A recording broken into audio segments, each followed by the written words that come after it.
This is the Art Beauty Podcast where we tell the real truth about the fake shit. I'm Amber, and today my fabulous co-host is Hallie Gould. She is the Associate Editorial Director of Byrdie magazine. Welcome, Hallie. Thank you so much for being with us today. Thank you for having me. You look like you are straight out of California, but you're actually not. No, I live in Brooklyn. I am shocked you feel that. I haven't gotten my hair colored or done anything in so long that I'm like, wow, okay, maybe I do have California vibes. I feel like you've got that beautiful, your hair is golden and gorgeous, and you've got that very easy breezy California girl kind of thing going on. And I mean that in the best of ways. Oh yeah. Thank you. I'll take it. Yes, you do. Okay. So Brooklyn, so you're right down the road from me, essentially. Yep. And how's your summer been so far? Have you even gotten outside? It's been good. I mean, I think, weird, but good. Things are opening up and, hopefully will continue that way. I've actually made some travel plans for the first time in a while that I'm really excited about. Where are you going? Tell. So I actually am going to LA this month at the end of the month, for a while. Fit right in. Yeah, exactly. I have a friend who was, going on vacation, renting out her apartment, and I saw that she posted it. She just has a really nice place. So I was like, all right, I guess I'm staying. And yeah, so I'm going to be there for two full weeks, which will be really nice. Now, is Byrdie, are you all remote? Right now we are, yeah. Office. Okay. We actually we just moved into a new office in the financial district. Before that, we were in Times Square. But yeah, we've been totally remote since last March. And I only a couple weeks ago, a few of us went into the office to see it and see each other for the first time. So that was, how was that? Were you did you just embrace for 8 years? Yeah, it was so crazy because it's like we feel like we see each other every day because we see each other over the screen. But it was super nice to see everyone in person and just chat and talk. And I do think there's so much value in brainstorming that way. So it was nice. Did you put on actual real clothes to go in? It was really hard. What did that feel like? I got up in the morning and I was like, what do I usually wear to work? What did I do before? So yeah, I had kind of a hard time getting up and getting dressed. I mean, of course, I think it is better to go back to the office and to have this whole thing behind us at some point. But I also think I might just be a creature. I'm well suited for home working. I like to get up and not get dressed and have my coffee in the living room and not feel like the mania of the morning commute. So it's of course I understand going back to the office. I think it makes total sense. But does it though? I'm also it would be okay with me. Yeah. It would be okay with me to stay home. I don't know. I feel like I have gotten very comfortable in this. I'm productive. And to be honest, I'm just happier. And I do think that more and more employers are starting to realize that employee happiness matters.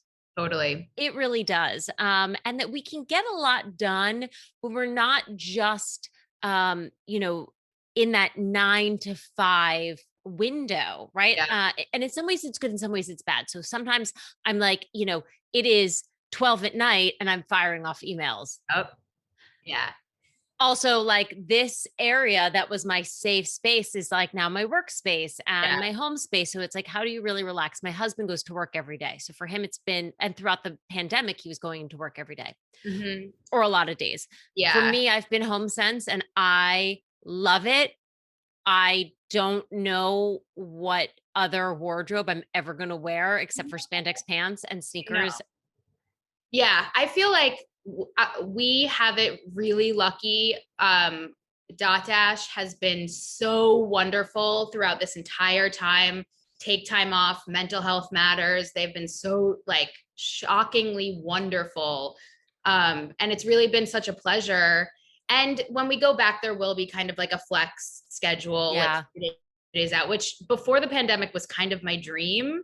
So I feel like it'll be good and it'll be nice, but I agree that I like working from home. I'm more productive. I think it also makes a difference. Like you said, your husband goes to work like I live alone. So if there were other people here, I think it would feel better. more stressful. Like I like having like reign over the whole place. I do wonder sometimes, Fridays aside when I record, like if I've just become a slob. I'm just messy by nature, so it's really quite scary. If you're There are days where I'm like, did I shower oh my God. today? You're speaking my language. Yeah. Literally, I'll like see coworkers on Zoom like with wet hair, and I'm like, oh wow, I should shower. They look so fresh. I know. I always come home, I'm like, I'm a night shower, so I've been doing that. But yeah. Anyway, speaking about being dirty birdies, what a way to segue into what we're talking about today, which is clean beauty. And I know that Byrdie just came out with this whole Clean Birdie Awards. It was your fifth annual Our fifth annual Eco Beauty Awards. So we've been Beauty. doing Okay. it since 2017, which is really exciting for us because I think the market has changed. The way that we talk about clean beauty has changed, for good reason. And it's been really nice to like watch those awards and our understanding of our stance on it change throughout the years, kind of like as the rest of the industry has been picking up talking about it. So yeah, it's sorry, go ahead. Yeah, no. It's interesting because I want to make sure that people understand, and I think most consumers now, they've seen a lot of clean beauty, but I wonder if they know that there's really no regulation on it. So the FDA had passed the Federal Food, Drugs, and Cosmetics Act in 1938, but beauty brands, they don't need any FDA pre-approval to start producing products and also selling them. They do have to make sure that they are, healthful and safe for people to use. But when it comes to things like clean beauty, green beauty, natural beauty, all of these terms are not regulated. Yes, exactly. So yeah, so the FDA does regulate how you can make a product and what you can sell and a lot of things in the way that you formulate your products, but there's no regulation on what you put on the package. If you're saying clean, if you're saying natural, if you're saying organic, you can say all of that stuff, because there's no set definition for what any of those things mean. Of what that means, not even for non-toxic, which was a little bit scary. Right. So when it comes to, in your opinion, when it comes to like clean beauty, how can consumers sort of tell the difference between like what's science and what's just marketing buzz? Yeah, it's really difficult. I think what I think is really wonderful about kind of this clean beauty boom is that it has made for a much more educated consumer. And I think that more than ever, consumers have felt really empowered to, to research on their own, to understand ingredients, to question brands and claims. And that's something that I think that we at Byrdie have been really inspired by. And I think just generally our readers are that type of beauty consumer. They dig a little bit deeper.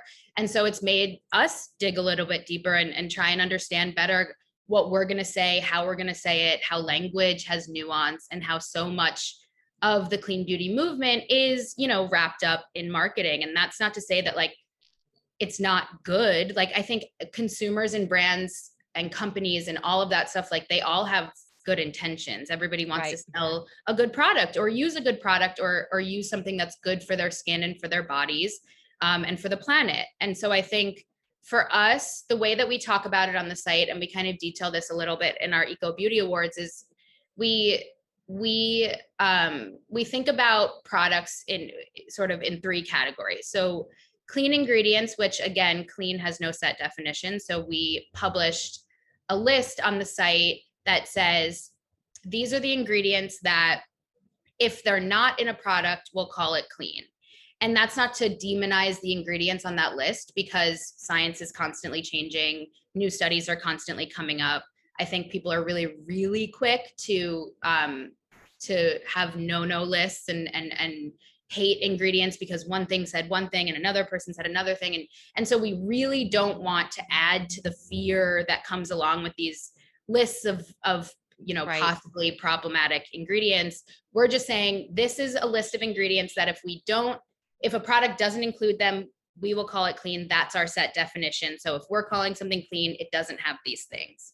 And I want to say too, before we go on to like sort of the Byrdie, because I know that you guys have this like sort of clean beauty pledge.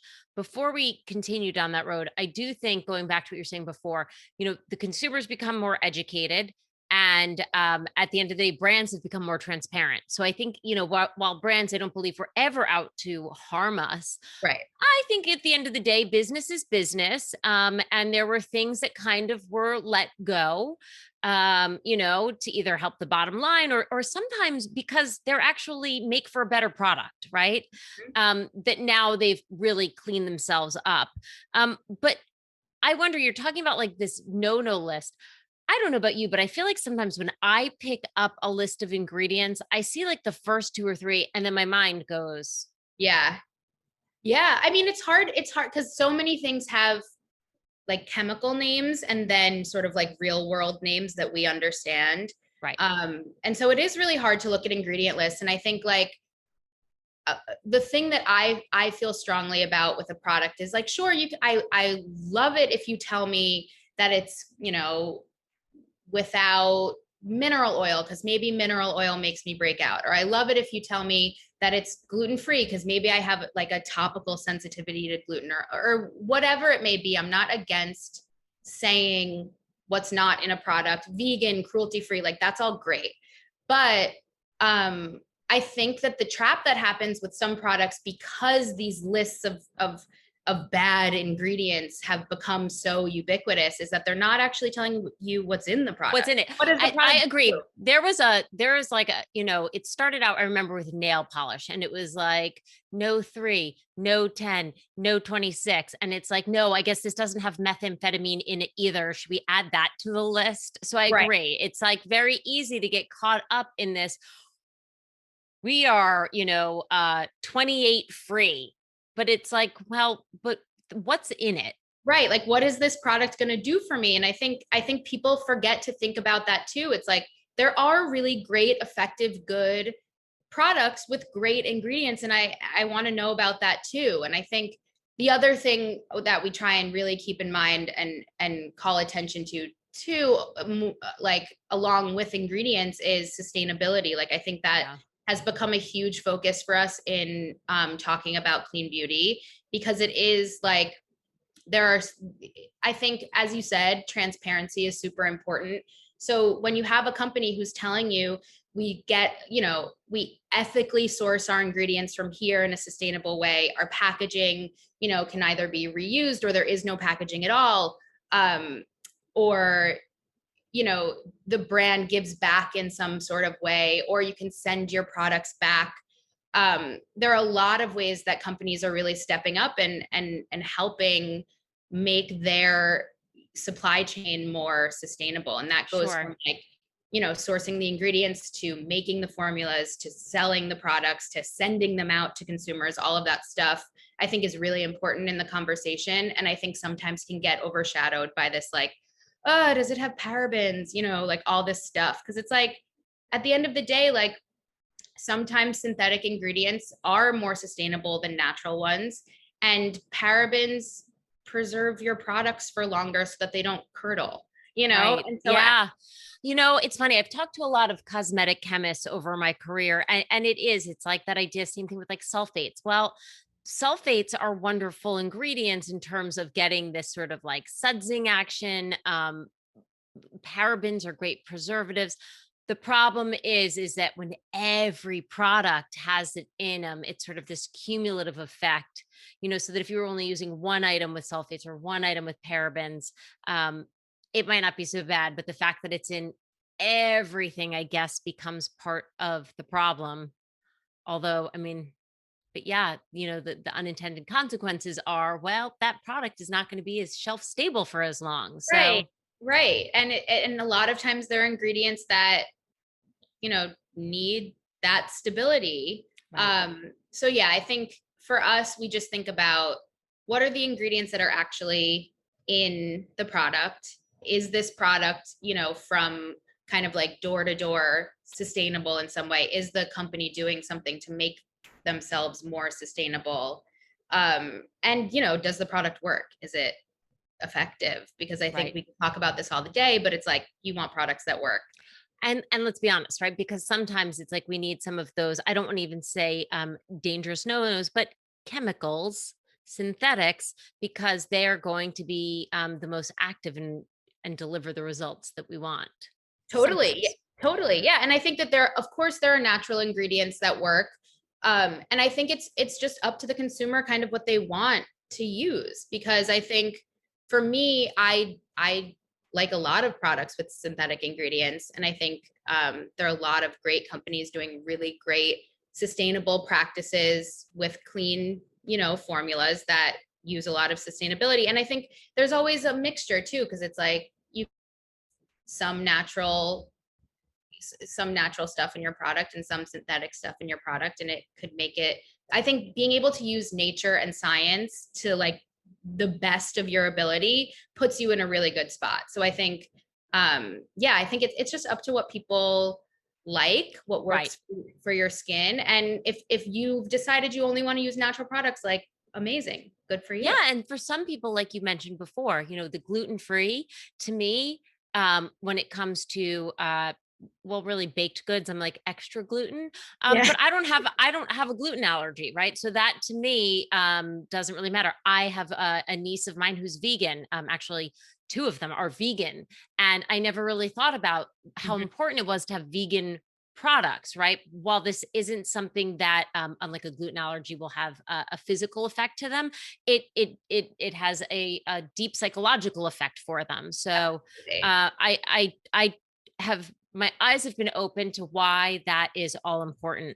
Um, but again, like I said, it's hard because I think that these terms not being regulated, it makes it hard on the consumer. So I Absolutely. want to talk to you about your fifth annual awards that you just had. How many products were like did one Oh, good question. I think there ballpark? are 78 products and then 6 people, because we also highlighted people that we thought were doing really great things in the space. Oh, I love that. I was just focused on the products. I didn't realize that you had people there too. Can you tell us a little bit about how you selected those? Sure. So we use the same categories that I mentioned before, like are the ingredients clean? Are the products sustainable in some way, and do they work?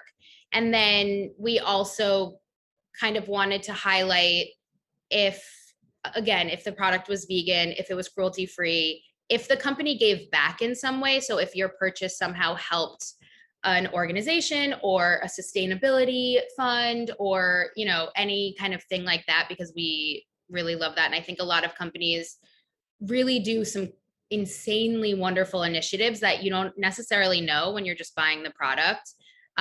We mentioned if it was a winner from a previous year, because there are so many brands that we love year after year that keep coming out with such great products. And then we highlighted if it was a Black owned brand, because we on Byrdie do the 15% pledge that was started by Aurora James. And so 15% of all of our product roundups and stuff like that always have to be Black owned. And so we wanted to repeat that again, of course, on our awards. So we had to make sure that 15% of every single category, including people, was someone from the Black community or a Black owned or Black founded brand. Wonderful. Thank you so much for doing that. I know that really is important to so many people. So now for the fun stuff, do you have some favorites? I mean, because I know there was a ton of different categories, everything from best gel cleanser to best solid cleanser. So Yeah. we could be here all day, but were there some like that you were like, wow, this one really stood out to me as a product that you personally love? For sure. Yeah. It's funny you mentioned best gel cleanser, Oh, because the Clear Gentle Matter gel cleanser is one of my absolute favorite face washes I've ever used in my life. The founder, Leslie Thornton, is such an incredibly like kind, amazing, wonderful human. I got the chance to meet her when we did our Byrdie Beauty Lab in LA. She did a panel for us. And she makes gorgeous, wonderful, effective products. So it's like it hits every mark, because it's like beautiful packaging that's also sustainable. Super nice, like no fragrance, but like really nice kind of natural herbaceous scents in each of her products. And this one in particular, like I just love a cleanser that feels bouncy, like viscous. And that is this exact texture. Like it just like, it's like bouncy gel and then melts into this really beautiful foam. So it just feels so good. And that was, what was it called again? Clear Gentle Matter. Clear Gentle? Yeah, the brand is Clear, Klur. Oh, Chlorgen. Okay, great. Yeah, amazing. And so, it's so good. Yeah, I like feel like I'm gonna use it right after this because now I'm thinking about it. And who doesn't love to wash their face? And we were talking about being so dirty before. Good. Yeah. Okay. Then there's this other brand, Circumference, that I really love. They take sustainability really to the next level. They have this hydrating mask that I believe actually won last year too. It's a favorite of so many of our editors. It's just this super potent, thick, hydrating, like amazing, like cloud-like mask that you can just wear. I literally will just wear it for like 3 hours straight if I have the time. Benefit of also working from home. Exactly. Thank you. Exactly. And they do this amazing thing where they upcycle their organic byproducts. So for example, they have a cleanser that just came out that used olive leaf, and they worked with Brightland olive oil to take all of the extras from what they weren't going to use for making the olive oil and put it into their product. Oh, and great. So it's incredible. They're like an incredible company, and they work with other companies to not only be more sustainable for themselves, but for the other companies too. I have to say too, for everybody listening now, we weren't talking so much about sustainability and beauty. I don't even feel like 5 years ago, right? I mean, do you feel like that this has been really in the past 5 years that this conversation, and look at what a change it's made. The brands are following suit. I think that more people are getting on board with this. And I just want to say it's really wonderful because the beauty industry is a huge industry every year. And it's nice to know, that here in our industry that we've decided to work, that we're really helping to make some real change, to benefit this earth. We only have one planet. So yeah, absolutely. I mean, I think it's really beautiful to see what companies have been able to do with their resources. Like even super huge, I mean, that's the thing, is that like resources exist in the highest capacity for the super huge kind of drugstore brands, and even they have really like gotten on board and helped with a like real budget for sustainability efforts, and it's really exciting to see. And I think it even allows for companies who aren't able to do as much to be transparent about what they're hoping to do or what they're planning to do, or like what their plans are, even if they're not able to kind of be as sustainable as they like right now. Okay, so let's keep going along the lines. What are some more of the ones that you are just loving? For hair, Rawa has this hydration detangler that I love. So I'm so obsessed with Rawa. They're this really, really amazing natural brand that uses Palo Santo. So all of their products just smell so like Palo Santo, just like beautiful, earthy, kind of like smoky, warm, woody. And so I use their shampoo. Palo Santo, is that the Brazil? No, they weren't a nut, Rawa. Oh, I feel like you're talking about I'm talking about another one. Now I'm gonna forget what it has called. Like the brown packaging, but it's like the Brazil. I think it's like the Brazil nut. Okay, different one. Okay, so Rawa. What that brand is, but yeah, Rawa uses a lot of Palo Santo, and you're gonna think of it when you're like washing your face. I know. When I'm like, oh, at 3 a.m. like sit up in a cold sweat. But yeah, they have this hydration detangler that just feels so good. I have curly hair, so it has a lot of texture, but it's super thin and fine. So often with hair products for me, if I use a super hydrating or thick product, it'll weigh it down. Yeah. And so I really like a hydrating but lightweight product, and that's exactly what this is. It's so nice. It also protects from the sun, which is great for summer. Or if you're going to use hot tools or something, it's protective. And is that a leave-in or it's a deep conditioner? Leave-in. Yeah. It's you a just leave-in. spray it in, brush through, and then your hair looks and smells amazing. So I'm going to assume that there's no sulfates in that as well, correct? No. Yeah.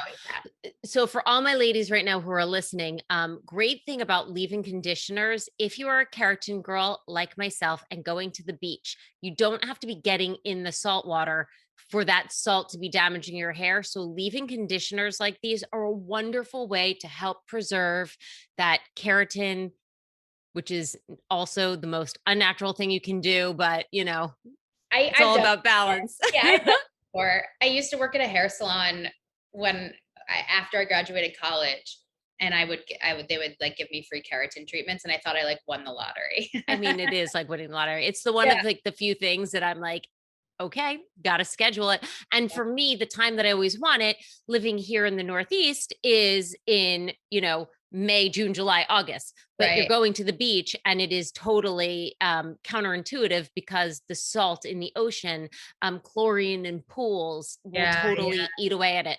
However, hot tip, if you find a leave-in conditioner, one that is sulfate free, and certainly doesn't have any sort of sodium chloride in it, obviously, you don't want one of the salt sprays, that's going to help protect your hair just by being at the beach. Ooh, yeah. That is the salt in the air. Mm-hmm. Yeah, keep going. I love it. So for body, we highlighted We the People Sensitive Skin Razor, which is like a single blade razor. It's super beautiful and kind of heavy. Like it just feels luxurious. I had never used like a non-throwawayable razor before. So I was kind of scared I was going to hurt myself. But after like the first or second time, you kind of get the hang of it. And it is obviously sustainable because you don't throw it away and you can just change out the blades. But the closest shave I have had since I was like 13 years old. Like it's like you're like literally like a dolphin afterwards, like slipping and sliding around your house. I don't think I've ever in the history, certainly of this podcast, did anybody liken their smooth skin to a dolphin. Well done, but I get it. Thank you. Yeah, no, it's really, it makes such a difference. They also have this, I think they call it skin gloss that I put on afterwards. And it's like shiny, hydrating, like so beautiful. I'm obsessed with it. I just realized, because you are not that far down the road from me, the sky just turned black. Yes. And it just I was just thinking like, do I look dark? Like it's literally like all of a sudden it just started pouring rain and all of the light like left the earth. I was like, can I turn on the light? I was just even looking around. I'm like, what is going on? All right, well, let it rain, cleaning off Mother Nature. She needs her bath too. Yeah, I'm sorry. Now I'm in the dark. She is good. Well, you know what? Listen, I think this is so wonderful. And I really do want to thank you for coming on today and talking about this. I love that we were talking about being dirty, then clean beauty, and now Mother Nature is getting her own bath. She's like, yep, I'm joining the party too. So if people want to see all of these fabulous awards, if they want to know more about the selection process, where's the best place for them to go? Yeah, so they can go to Byrdie.com. We have our Eco Awards on the site, and we have all of our processes and the way that we pick winners and all of that good stuff, as well as just, a list of the products so they can shop them if they want to or learn more about them. Just head to Byrdie.com. Wonderful. Thank you so much, Hallie. It's so great to have you on. And of course, if you have any questions you ever want me to pass on to her, I'm always happy to do that. You can email us at hello@ArtBeautyPodcast. You can find us on Instagram, Facebook, and YouTube at Art Beauty Podcast. Sign up for our newsletter. We're going to have special deals, promotions. I only email once a week to let you know what's going on. And as always, we will see you next Tuesday. Bye. Thank you so much.